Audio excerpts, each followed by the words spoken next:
Je vous avoue que j'ai un peu honte de faire une vidéo book haul alors que je vous en ai tourné un il y a pas très longtemps.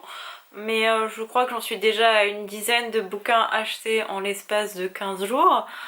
Et bah du coup faut que je vous les montre. Et j'en ai encore 4 autres qui vont arriver alors qu'on est le 2 septembre à l'heure où je tourne cette vidéo. Hey, on se retrouve aujourd'hui pour une nouvelle vidéo qui sera un book haul de l'extrême puisque j'ai un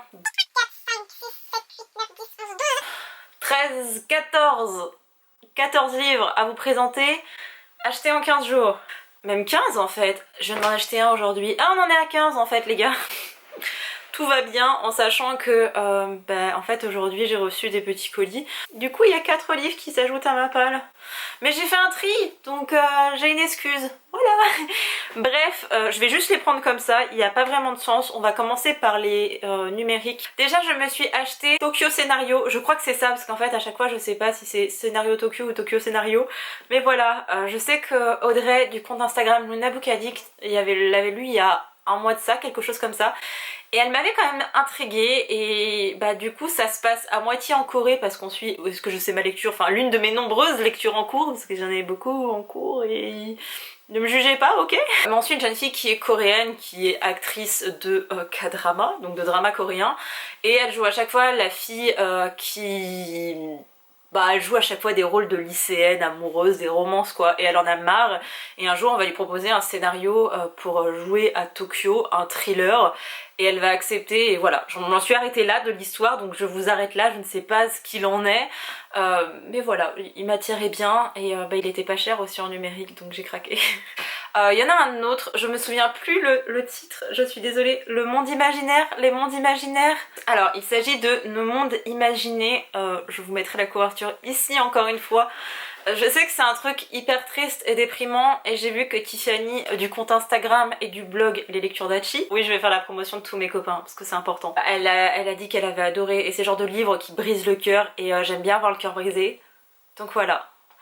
Et le dernier que je me suis acheté aujourd'hui à cause de Morgane Moncomble, non en fait c'est parce que j'adore l'autrice et que The Kiss Caution c'est ma romance préférée de tous les temps, je vous ai pas assez saoulée avec, alors elle parlait dans de ses bouquins et j'étais là, Pauline, n'achète pas ces livres en anglais de Hélène Wang parce que tu ne parles pas suffisamment bien l'anglais. Je savais que c'était la romance et que ça devait être abordable mais en même temps je connais ma flemme, sauf que elle a cité un passage du bouquin Morgane et j'étais là... Il me le faut. J'ai résisté pendant 3 jours. Je trouve que j'ai quand même fait un progrès, il y a de l'avancement. Avant j'aurais craqué directement, là j'ai attendu 3 jours quand même. Je trouve que vraiment j'ai fait un effort, donc je méritais de me l'acheter. Et je vous ai même pas donné le titre. Et c'est The Heart Principle. Voilà. J'étais contente d'acheter mon petit livre de Hélène Wang que je vais lire tout bientôt parce que... Oh, une romance avec cette autrice que j'adore, genre vraiment Hugo, publiez-la, enfin republiez-la parce que vous avez déjà traduit The Kiss Caution, mais incroyable, j'adore cette autrice. Et comme on est chez Hugo, on va rester chez Hugo, hein. Tiens, j'ai reçu l'As du cœur de Morgane Moncomble et... Je l'ai reçu dédicacé. Bon, malheureusement je vais pas le garder parce que même si j'aime bien ma lecture, c'est pas non plus une lecture transcendante, un truc que je veux garder à la vie à la mort. Mais trop contente, je voulais le lire, j'adore la plume de Morgane Moncomble et je sais que... Enfin j'ai juste été déçue avec En Équilibre, mais autrement je sais à quoi m'attendre. Là c'est quand même assez différent de ce qu'elle fait d'habitude, c'est une très grosse romance. Vous m'auriez pas dit que c'était elle, j'aurais pas pu deviner. Je trouve qu'il y a rien de ce qui fait de sa plume, quoique vers la fin un petit peu. Mais autrement on n'a pas de choses assez emblématiques de Morgane avec beaucoup de revendications, beaucoup de principes féministes. Là on n'y est pas trop, ça reste néanmoins une très bonne lecture. Je tiens quand même à le dire, mais c'est pas ce à quoi elle nous a habitués. Et je sais pas pourquoi je vous fais une review, mais regardez-moi cette couverture. Et vous voyez mal parce qu'il fait sombre chez moi. Voilà. Un autre de chez Hugo qui me faisait envie grâce à l'autrice, parce que je l'ai déjà lu, c'est la collection New Way. Vous connaissez mon amour pour New Way. D'ailleurs, dans les semaines à venir, je vais vous faire un petit retour de mon expérience par rapport à Hugo. Un petit peu comment j'ai vécu ce partenariat parce que c'était la première fois pour moi et j'avais envie de faire un petit retour d'expérience. Je l'ai demandé sur Instagram, vous avez répondu à la très large majorité oui, que vous vouliez voir ça, donc ce sera sûrement l'une des prochaines vidéos quand je reprendrai un rythme normal, d'une vidéo par semaine le jeudi. On va pas faire des semaines de vidéos tout le temps, hein. Il s'agit de La vie ne tient qu'à un fil de Valentine Lalande. Je l'ai feuilleté un petit peu parce que ça va être une de mes prochaines lectures. Il y en a beaucoup de prochaines lectures. Il fait un peu moins de 320 pages et en fait je suis tombée sur une liste de contacts utiles dont SOS Suicide. Donc je pense qu'il y aura des trigger warnings de partout. Je suis pas sûre d'être dans un bon mood pour lire ce genre d'histoire, mais j'aime bien me trigger toute seule et me sentir comme une merde après avoir lu ce genre de livre. Mais ouais, je pense que ça va être assez déchirant et je ne sais plus le résumé, je l'ai lu à un moment donné. Et voilà, je suis désolée, je peux pas faire un résumé de tous les bouquins, il y en a beaucoup trop et j'ai pas envie de me spoiler. En fait, j'ai aimé le fait que quand on reçoit le catalogue, je lis les résumés en principe. C'est très rare que je les lise pas, par contre après je les oublie. Et quand je vais commencer ma lecture, là je vais me dire ah oui, c'était tel bouquin. Mais sur le coup, je ne les ai pas en tête et c'est ce que j'adore et voilà. De toute façon, quoi qu'il arrive, l'autrice pour moi, il fallait que je la lise parce que c'est l'autrice de Si belle, si belle, que j'avais moyennement aimé, c'était pas désagréable, mais je trouve que la fin ça correspondait pas, j'ai moins aimé la fin, enfin la dernière partie quoi, le dernier quart, mais je voulais quand même la relire et vraiment New Way toute ma vie, voilà, à chaque fois je demande les parutions. Le seul que j'ai pas demandé c'était Si belle, si belle, mais je l'avais déjà lu, donc encore un Hugo roman. Je suis perturbée parce qu'en fait j'ai le titre en anglais et j'arrête pas de le dire depuis des semaines et des semaines, et en fait ils l'ont traduit le titre en anglais et je savais pas qu'ils allaient le traduire, donc je me sens flouée. Donc c'est La force de renaître de Brittany Setcheri. J'ai lu le résumé il y a littéralement 3 heures de ça et je ne sais déjà plus de quoi il est question. Juste c'est un monsieur torse nu sur la couverture. Brittany Setcheri, une valeur sûre pour moi maintenant, elle est juste en dessous de Colleen Hoover. Et Christina Loren sont juste en dessous des deux. Voilà, vous voyez un peu mon attachement. Il me donnait très envie et voilà, je pensais pas le recevoir parce que des fois les livres sont en exemplaires limités chez Hugo, on peut pas tous les demander. Et bah jusqu'à présent j'ai toujours reçu les livres que j'ai demandé, donc je suis trop contente et merci Hugo. Et Hugo on profite, comme dirait la queen Nina. Je crois qu'on va finir avec les Hugo, comme ça ce sera fait. Oui, c'était l'instant fangirl, Falling Again de Morgane Moncombe que j'ai déjà lu. Et regardez, regardez. Il est dédicacé. Bon, alors normalement vous avez vu ma vidéo où je fais l'unboxing, donc pour vous il n'y a plus de surprise. Mais moi j'étais trop surprise et la joie dans mon corps. Je suis trop heureuse. Falling Again, Morgane Moncombe, c'est inspiré de 2 dramas coréens et c'est trop bien et je vais le relire cet automne, donc voilà. Ensuite, vous avez déjà vu la vidéo, ma soeur a fait mon shopping et bah, du coup j'ai acheté les livres qu'elle m'avait dit d'acheter. Et j'ai acheté La guerre du lotus, le tome 1 de Jake Christophe. Il est en promotion, alors je pense que c'est en ce moment et que c'est tout le temps parce qu'il y a une étiquette, vous savez, une gommette que vous ne pouvez pas enlever. Merveilleux. Mais il coûte que 10 € et c'est publié chez Big Bang et voilà. Et on est sur de la littérature. Oui, bien sûr Pauline, c'est un livre, c'est de la littérature. C'est sur de la mythologie asiatique japonaise et j'étais assez surprise. Alors après qu'un homme blanc écrive là-dessus, c'est discutable, mais j'étais trop contente de découvrir ça parce que c'est pas quelque chose que je connais très bien, la mythologie asiatique nippone notamment, donc c'est cool, c'est vraiment trop cool. Je sais que la guerre du lotus, ça aurait dû me mettre la puce à l'oreille, mais non. Je me suis acheté un livre juste parce qu'il était beau et que ça parlait de sirènes. C'est Le trône des 7 îles de Adaline Grace. Vraiment, il est magnifique et il n'y a pas de dust jacket, c'est-à-dire que c'est directement imprimé dessus. Et c'est trop cool parce que moi j'aime pas quand il y a des rabats. Et oh, mais regardez-moi la beauté de cette carte, genre vraiment... Il est trop beau et ça va être une de mes... Oh, regardez, il y a même des petites illustrations. Et vous savez quoi? Ça va être l'une de mes prochaines lectures. Prochaine lecture, mais voilà. Je me suis aussi acheté un petit manga et je viens de voir qu'il finissait en 4 tomes. Et je suis un peu triste parce que j'ai vu que le 4e tome il sortait en décembre. Et c'est pas publié chez Akata pour une fois, c'est publié chez Pika je crois. Non, Kazé. Le tome 2 de Agent of My Heart.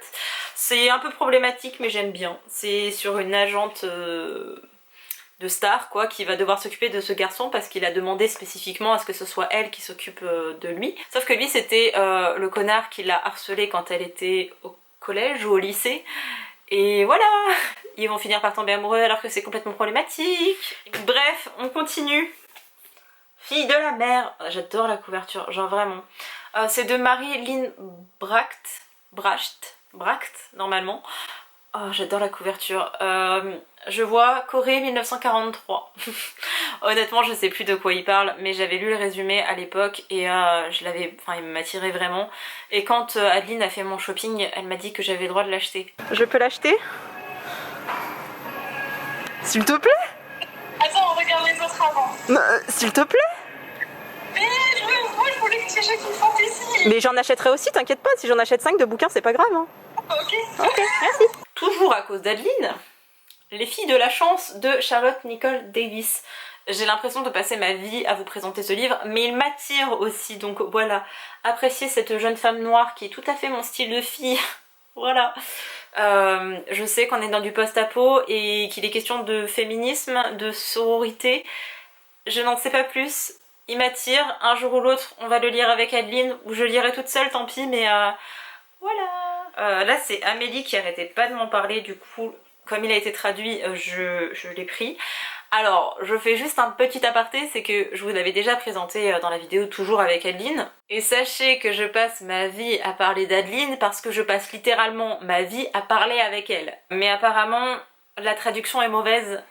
Voilà, je tiens à le dire parce que ça a été relevé par plusieurs copains, des copains-copines qui sont traducteurs de formation et aussi des copains-copines qui sont lecteurs et qui sont genre là, what the fuck. C'est qu'en fait ils ont traduit littéralement des expressions anglaises. Enfin, s'il y a des anglicismes en France, c'est ok, c'est qu'il y a une raison. Et ils ont traduit des anglicismes et c'est un peu... Voilà, apparemment c'est un peu what the fuck, mais attention spoiler de Olivia Dade. Je ne sais plus de quoi il est question, juste je suis trop contente qu'il y ait une héroïne qui soit grosse et qui soit rousse. Bon alors vu comme ça on dirait pas, mais je suis rousse, je suis aux bornes de base, donc voilà. Et j'ai été grosse toute ma vie, donc on relate. Et je crois que ça se passe dans une histoire de fandom ou de cosplay, d'histoire un peu comme ça, inventée de tout ce truc là. Et bah forcément ça fait écho à ma vie et à mon passé parce que j'ai été une grosse fangirl et je continuerai toute ma vie d'être une grosse fangirl parce que c'est trop bien d'idéaliser les gens. Et enfin le dernier qui est très utile pour tuer des gens, tatam, La plus belle couleur du monde de Goro Zhao. Je suis désolée, je vois jamais le nom de l'auteur. Regardez-moi cette beauté, il a l'air tellement beau, enfin il a l'air tellement beau, il est tellement beau en fait. Et oh là là, vraiment je suis amoureuse de ce livre, genre vraiment amoureuse, très très fort de ce livre. Je ne l'ai toujours pas lu parce que 800 pages, non peut-être un peu moins, je dis peut-être des bêtises, non il en fait même pas 600. Mais quand même, il peut faire du mal, il peut faire des dégâts, ça va vraiment bien pour tuer des gens. Je crois qu'on pourrait jouer au baseball avec, vous voyez. La couverture est trop belle. Adeline en a parlé, elle a dit oh regarde ce livre il est trop beau et j'ai fait waouh et elle a dit je l'ai acheté et j'ai fait d'accord, je l'ai acheté par la suite et Mika l'a acheté aussi. Donc faites comme nous et craquez pour la plus belle couleur du monde parce qu'il est trop beau et voilà.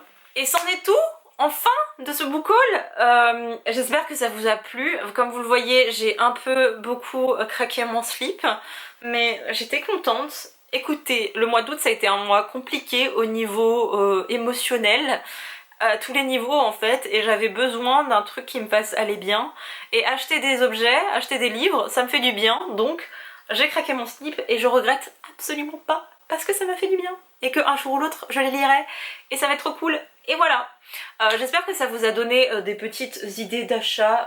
Il y a d'autres livres qui me font très envie. N'hésitez pas à aller checker ma wishlist, non pas pour m'acheter des livres, mais parce que bah en fait ça reflète plutôt les achats que je vais faire prochainement, enfin plus ou moins prochainement parce que je sais pas quand est-ce que je craquerai. Mais perso j'aime bien aller faire un tour sur la wishlist des autres, comme ça me donne aussi des idées de lecture. Et là je l'ai remise à jour et c'est pour ça que je vous le dis, parce que les gars c'est tellement rare que je remette ma wishlist à jour que bah faut saluer l'effort, donc applaudissez-moi encore une fois. Bref, j'espère que cette vidéo vous a plu et je vous dis à demain pour une nouvelle. Bye!